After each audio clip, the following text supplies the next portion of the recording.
በዚህ ቪዲዮ ወደ ምድር የመጣችሁበትን ግላዊ ተልእኮ በግምትና በመላምት ሳይሆን በትክክልና በእርግጠኝነት የምታውቁባቸውን 10 ምልክቶች ነግራችኋለሁ። እነዚህን ምልክቶች በትክክል ማንበብና መተርጎም ከቻላችሁ ስኬት፣ ሀብት፣ ደስታ፣ ሰላምና ፍቅር በእርግጥም ሩቅ ሳይሆኑ ከበራፋችሁ ቆመው የእናንተን መንቃት እንደሚጠባበቁ በሚገባ ታውቃላችሁ። ልብ በሉ፣ ወደዚች ምድር የመጣችሁት በድንገት ወይም ለቁጥር ማሟያ አይደለም። እያንዳንዱ የሰው ልጅ በዚህ ዓለም ላይ የራሱ የሆነ የማንነት አሻራና እንዲወጣው የታሰበ የተለየ ተልእኮ አለው። ነገር ግን የኑሮ ጫና፣ የዕለት ተዕለት ሩጫና የማህበረሰቡ ግፊት የውስጥ ድምጻችሁን እንድትሰሙ እድል አይሰጣችሁም። ብዙ ሰው የሌላውን ህልም ሲኖር፣ የሌላውን መንገድ ሲከተልና የሌላውን እቅድ ሲያስፈጽም እድሜውን ይጨርሳል። በጅምላ እንደ ሰዋዊ ፍጡር ሳይሆን በልዩነት እንደ ግለሰብ ወደዚች ምድር ለምን እንደመጣ ትክክለኛ ተልእኮውን ያገኘ ሰው እጅግ በቀላሉ ስኬት ላይ ይደርሳል። የህይወትን ፈተና የተሞላበት ውጣ ውረድ አያይም። ለሱ ሁሉም ነገር አልጋ ባልጋ ነው። ምክንያቱም እያንዳንዱ የህይወቱ እንቅስቃሴዎችና ውሳኔዎች ግምታዊ አይደሉም፣ ቀድሞውንም የታወቁና የታቀዱ ወርቃማ ጣፋንታዎቹ ናቸውና። የምድር ላይ ተልኳችሁን ስታገኙ ህይወት ትርጉም ትሰጣለች። ጠዋት ካልጋችሁ የምትነሱት በግዴታ ሳይሆን በናፍቆት ይሆናል። ይህንን ተልኮ የምታውቁባቸው ደግሞ በውስጣችሁና በህይወት አጋጣሚዎቻችሁ ውስጥ የተደበቁ 10 ምልክቶች አሉ። ወደ መጀመሪያው ምልክት እንለፍ። የምድር ላይ ተልኳችሁ የመጀመሪያው ምልክት በውስጣችሁ የሚመላለስና በጊዜ ብዛት የማይጠፋ ረቂቅ ድምፅ ወይም ፍላጎት ነው። ብዙ ጊዜ የተለያዩ ነገሮችን እንመኛለን፣ ነገር ግን አብዛኞቹ ምኞቶች እንደ ደመና መጥተው የሚጠፉ ናቸው። የምድር ተልኳችሁ ግን እንደዛ አይደለም። የቱንም ያህል በሌላ ሥራ ብትጠመዱ፣ የቱንም ያህል ዓመታት ቢያልፉ ያ ስሜት እንደገና ግርሽቶ ይመጣል። ዓለም እናንተን በሌላ መስመር እንድትሄዱ ብታስገድዳችሁም ያ የተልኳችሁ ፍላጎት ግን በውስጣችሁ እንደ እሳት መንደዱን አያቆምም። ሌላው ቀርቶ እንቅልፍ አጥታችሁ የምታስቡት፣ በትርፍ ጊዜያችሁ የምታነቡትና በምናባችሁ የምትስሉት ያንኑ ነገር ነው። ይህ ስሜት የሚመጣው ከአእምሯችሁ ፍላጎት ሳይሆን ከማንነታችሁ ጥልቀት ነው። ስለዚህ ይህንን ምልክት በደንብ አስተውሉ። በሕይወታችሁ ውስጥ ይህንን ብሰራው ደስ ይለኛል ወይም ለዚህ ነገር ነው የተፈጠርኩት የሚል ደጋግሞ የሚመጣባችሁ ሐሳብ አለ። ያ ሐሳብ በችግር ጊዜም ቢሆን የማይተዋችሁ ከሆነ እሱ የምድር ላይ ተልኳችሁ መታወቂያ ነው። ይህ ድምፅ የውስጥ ማንነታችሁ ከምድር ፍላጎት ጋር ለመገናኘት የሚያደርገው ጥረት ነው። ልብ በሉ፣ የምድር ላይ ተልኳችሁ ሌላው ትልቅ ምልክት ሌሎች ሰዎች በብዙ ልምምድና ድካም የማይደርሱበትን ውጤት እናንተ ግን በቀላልና በተፈጥሯዊ መንገድ የምታከናውኑት ነገር ነው። ብዙ ሰው ለአንድ ነገር ብቁ ለመሆን ዓመታትን ሲታገል፣ እናንተ ግን ያንን ነገር ስታደርጉት ልክ ለእናንተ ተብሎ የተበጀ ይመስላል። ይህ መገጣጠም በአጋጣሚ የመጣ ሳይሆን ለተልኳችሁ የሚያስፈልገው ቅባት ወይም ጸጋ አስቀድሞ በውስጣችሁ ስለተቀመጠ ነው። ተልኳችሁ በሆነው ተግባር ላይ ስትሰማሩ ጊዜው እንዴት እንደሚሮጥ አታውቁትም። ድካም አይሰማችሁም። ይልቁንም ያ ሥራ ለእናንተ የኃይል ምንጭ ይሆንላችኋል። ሌሎች ሰዎች ይህ ሰው እንዴት አይታክተውም ብለው ሲገረሙ፣ እናንተ ግን በደስታ ውስጥ ተዋኛላችሁ። ተሰጧችሁ ከተልኳችሁ ጋር ሲገናኝ ሥራ መሆኑ ይቀርና መዝናኛም ይሆናል። ስለዚህ ይህንን ምልክት በደንብ አስተውሉ። ያለምንም ትልቅ ጥረት የምታከናውኑትና ስታደርጉት ልዩ እርካታ የሚሰጣችሁ ነገር ምንድነው? ሌሎች ሰዎች እንዴት ቻልከው ወይም እንዴት ቻልሽው ብለው የሚደነቁበት የእናንተ የተፈጥሮ ችሎታ የትኛው ነው? ያ የችሎታ መስክ የምድር ላይ ተልኳችሁ የሚገለጥበት አውድ ነው። ተልኳችሁ ካልሆነ ነገር ጋር ስትታገሉ ሕይወት አድካሚ ትሆናለች። በተሰጧችሁ መስክ ስትሰማሩ ግን ዓለም መንገዱን ትከፍትላችኋለች። የምድር ላይ ተልኳችሁ ብዙ ጊዜ ከእናንተ የግል ደስታ ይልቅ ከሌሎች ህመም ጋር የተያያዘ ነው። በዙሪያችሁ ብዙ ችግሮች ሊኖሩ ይችላሉ። ነገር ግን አንዱ የችግር አይነት ከሌላው በተለየ ሁኔታ ልባችሁን ይነካዋል። ሌሎች ሰዎች ዝም ብሎ የሚያልፉትን ጉድለት እናንተ ስታዩት እንዴት እንዲህ ይሆናል ብላችሁ ትቆጫላችሁ፣ ወይም ደግሞ ያንን ነገር ለማስተካከል ጥልቅ ጉጉት ያድርባችኋል። ይህ ልዩ ትኩረት ወይም ስሜታዊ መነካት በአጋጣሚ የመጣ ሳይሆን እናንተ የዚያ ችግር መፍትሄ እንድትሆኑ ስለታሰበ ነው። ዓለም በችግር የተሞላች ናት። እናንተ ግን ሁሉንም ችግር እንድትፈቱ አልተፈጠራችሁም። የእናንተ ተልዕኮ የሚጀምረው እናንተን ከሚያስቆጣችሁ ወይም ልባችሁን ከሚሰብረው ነገር ላይ ነው። ለምሳሌ አንዳንዶቻችሁ የሕፃናት መበደል ያንገበግባችኋል። ሌሎቻችሁ ደግሞ በእውቀት ማጣት የሚባክን ትውልድ ያሳዝናችኋል። አንዳንዶቻችሁ ደግሞ የመልካም አስተዳደር መጥፋት ያበሳጫችኋል። ያ ንዴት ወይም ሐዘን የተልዕኳችሁ መነሻ ምልክት ነው። ስለዚህ ይህንን ምልክት በደንብ አስተውሉ። በዓለም ላይ ወይም በማህበረሰቡ ውስጥ ስታዩት ይበልጥ የሚከነክናችሁ ነገር ምንድን ነው? ይህ ነገር መስተካከል አለበት ብላችሁ ደጋግማችሁ የምታስቡት የትኛውን ዘርፍ ነው? እናንተ የምታስተውሉት ነገር የእናንተ የሥራ ድርሻ ሊሆን ይችላል። ተልዕኳችሁ እናንተ መፍትሄ እንድትሆኑ የታሰበለትን ክፍተት ማግኘት ነው። ያንን ክፍተት ስትሞሉም ነው እውነተኛው የሕይወት እርካታችሁ የሚገኘው። የምድር ላይ ተልዕኳችሁ ብዙ ጊዜ በሕይወት ታሪካችሁ ውስጥ ጥቁር ጠባሳ ጥለው ባለፉት መከራዎች ውስጥ ተቀብሮ ይገኛል። በአንድ ወቅት ያለፋችሁበት ድህነት፣ የደረሰባችሁ በደል፣ ያጋጠማችሁ የጤና እክል ወይም ስሜታዊ ስብራት ለእናንተ የመመረቂያ ፈተናዎች ነበሩ። ያንን ፈተና አልፋችሁ ዛሬ ላይ ቆማችሁ ለእናንተ ብቻ ሳይሆን ተመሳሳይ ፈተና ውስጥ ላሉ ሰዎች ተስፋና መንገድ እንድትሆኑ ነው። ዓለም እናንተን የሰበረቻችሁ መስሏት ይሆናል። ነገር ግን ፈጣሪ ያንን ስብራት ለሌሎች መጠገኛነት እየተጠቀመበት ነው። እናንተ በገዛ ሕይወታችሁ ያያችሁትን ሲቃይና ያገኛችሁትን መፍትሄ ለሌሎች ስታካፍሉ ንግግራችሁ ኃይል ይኖረዋል። ምክንያቱም የምታወሩት ከመጽሐፍ አንብባችሁ ሳይሆን ከሕይወት ቀድታችሁ ነው። የእናንተ ትላንት የሌሎች ሰዎች ነገ መውጫ ካርታ ሊሆን ይችላል።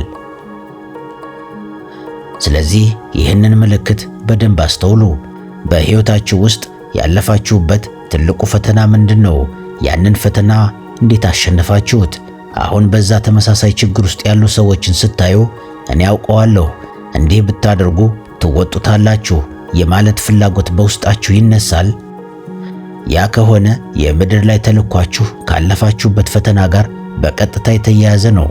ቁስላችሁ ወደ በረከትነት የሚቀየረው ሌሎችን መፈወሻ ሲሆንም ጭምር ነው። የምድር ላይ ተልዕኳችሁ አንዱ ትልቅ ምልክት ያንን ነገር ስታደርጉት የምታገኙት እርካታ ከቁሳዊ ክፍያ በላይ መሆኑ ነው። እርግጥ ነው ማንኛውም ሰው ለመኖር ገንዘብ ያስፈልገዋል።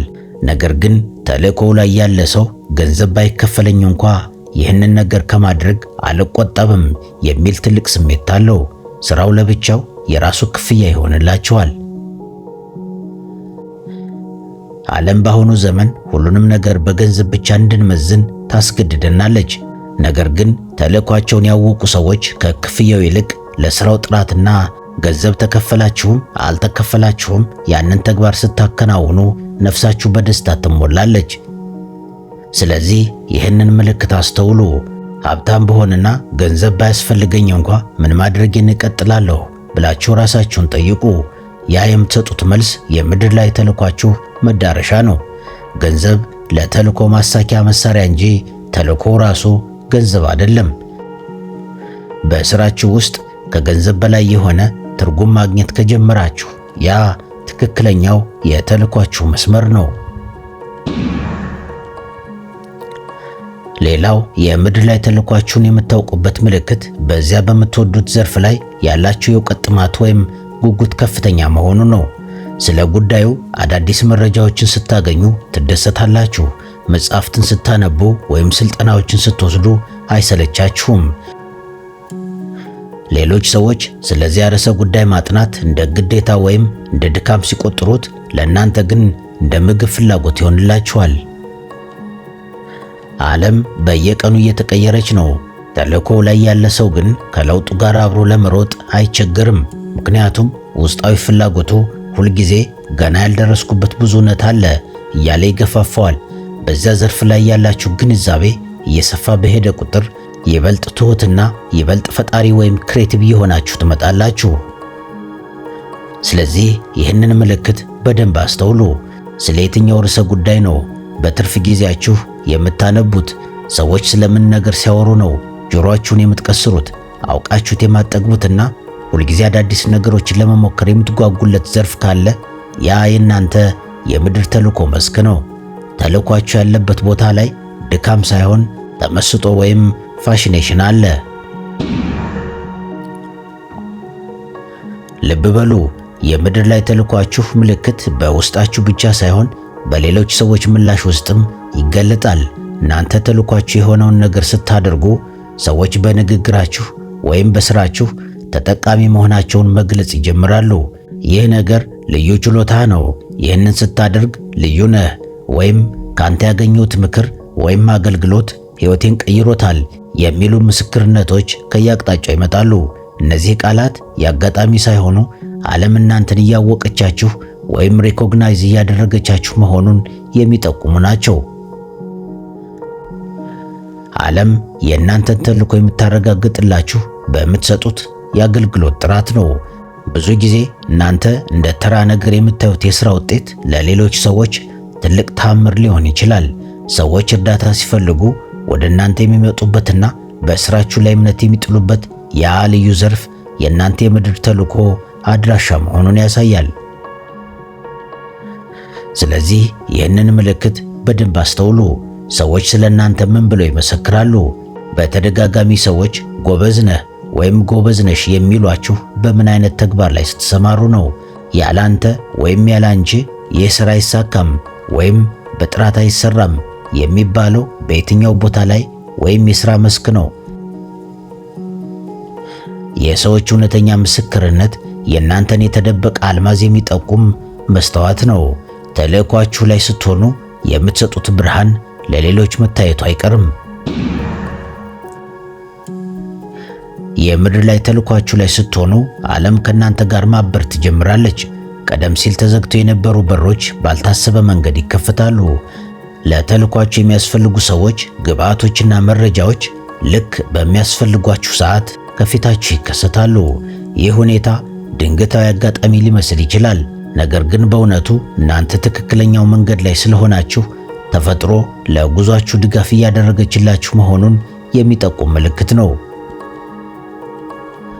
በሌላ ዘርፍ ስኬት ላይ ለመድረስ ስትታገሉ እንቅፋት የሚበዛባችሁን ያክል በተልእኳችሁ መስክ ላይ ስትሰማሩ ግን የማይታይ እጅ እንደሚረዳችሁ ይሰማችኋል። እርግጥ ነው ፈተናዎች አይጠፉም፣ ነገር ግን ፈተናዎቹን የምታልፉበት ዕድልና ጥንካሬ በወቅቱ ይደርስላችኋል። ስለዚህ ይህንን ምልክት አስተውሉ።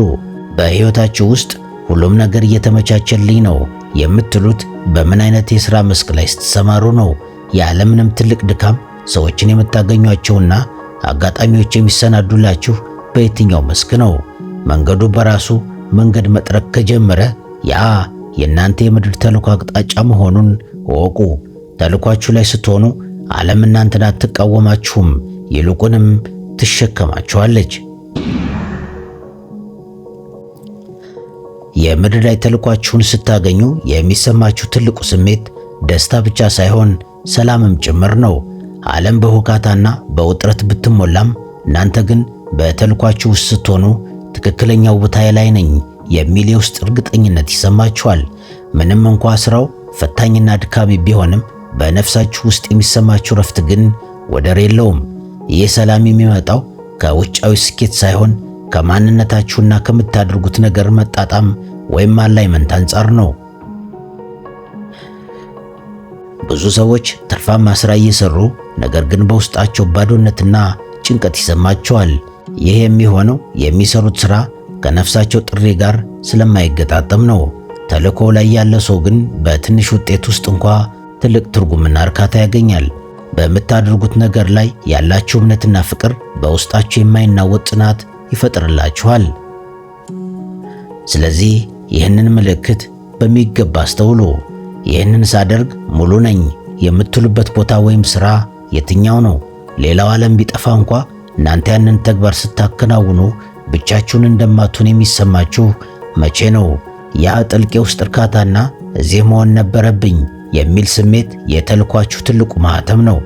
ሰላም በሌለበት ስኬት ውስጥ ተልእኮ የለም። ተልእኮ ባለበት ቦታ ግን በማዕበል ውስጥም ቢሆን ሰላም አለ። ልብ በሉ፣ የምድር ላይ ተልኳችሁ የመጨረሻውና ቁልጭ ያለው ምልክት የምታደርጉት ነገር ከእናንተ የግል ጥቅም አልፎ ለሌሎች የሚተርፍ በረከት መሆኑ ነው። ተልእኮ ማለት ራስን መጥቀም ብቻ ሳይሆን ዓለምን ካገኛችሁበት በተሻለ ሁኔታ ለማስተካከል የምታደርጉት አስተዋጽኦ ነው። ተልእኳችሁ ላይ ስትሆኑ የምትዘሩት ዘር እናንተ ባትኖሩ እንኳ ጥላውና ፍሬው ለሌላው ትውልድ ይተርፋል። ተራ ሥራ የሚሠራ ሰው ለዛሬ ብቻ ምን ላግኝ ብሎ ያስባል። ተልእኮውን ያወቀ ሰው ግን ከኔ በኋላ ምን ይተርፋል ብሎ ይጠይቃል። የምትሰሩት ሥራ፣ የምታስተምሩት ትምህርት፣ የምታሳዩት መልካምነት ወይም የምትፈጥሩት ጥበብ እናንተ ካለፋችሁ በኋላ የሰዎችን ሕይወት ማብራቱን ከቀጠለ እሱ እውነተኛ የምድር ተልኳችሁ ነው። ተልእኮ በጊዜ የማይገደብ በሞት የማይቆም የብርሃን ጉዞ ነው። ስለዚህ ይህንን ምልክት በደንብ አስተውሉ። አሁን የምታደርጉት ነገር ከእናንተ ሕይወት በኋላ ምን ውጤት ይኖረዋል? በሰዎች ልብ ውስጥ ምን አይነት ትዝታና ለውጥ እየተከላችሁ ነው? እኔ ባልኖር እንኳ ይህ ሥራ ለሌሎች ብርሃን ይሁን ብላችሁ የምትሰሩት ማንኛውም ተግባር የተልኳችሁ ማሰረጊያ ነው። አሻራውን ጥሎ የሚያልፍ ሰው በምድር ላይ ለዘላለም ይኖራል። እነዚህ 10 ምልክቶች የእናንተን የሕይወት ኮምፓስ የሚጠቁሙ ናቸው። ሁሉንም ምልክቶች በአንድ ጊዜ ላታገኟቸው ትችላላችሁ። ነገር ግን 3 እና 4 ምልክቶች በአንድ መስመር ላይ ከታያችሁ ወደ ተልኳችሁ እየተቃረባችሁ መሆኑን እወቁ። ተልእኮን ማግኘት ማለት ራስን ማግኘት ነው። እናም በዚህ መንገድ ራሳችሁን ፈልጋችሁ አገኙ። እስካሁን አብራችሁ ለነበራችሁ በእውነቱ ምስጋና ከልብ ነው። በሌላ ጊዜ በሌላ ሐሳብ እስካገኛችሁ መልካም ሁሉ ከእናንተ ጋር ይሁን።